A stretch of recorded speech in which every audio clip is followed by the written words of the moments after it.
Good morning mga Diyosa and to the beautiful buildings of Manila. Artines, get ready with me para pumunta sa isa sa mga dahilan kung bakit tayo bumabangon at yon ay para sumahod. Artines, napakarami nga naman talagang nilalagay sa mukha ko mula sa facial wash pa lang 3 beses na serum, sunscreen, powder and all.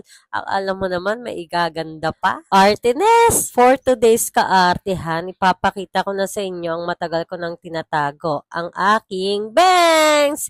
Tiyanan!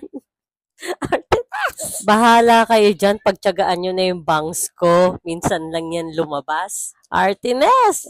Di nag-stoplight pa nga, so relapse muna tayo for a second.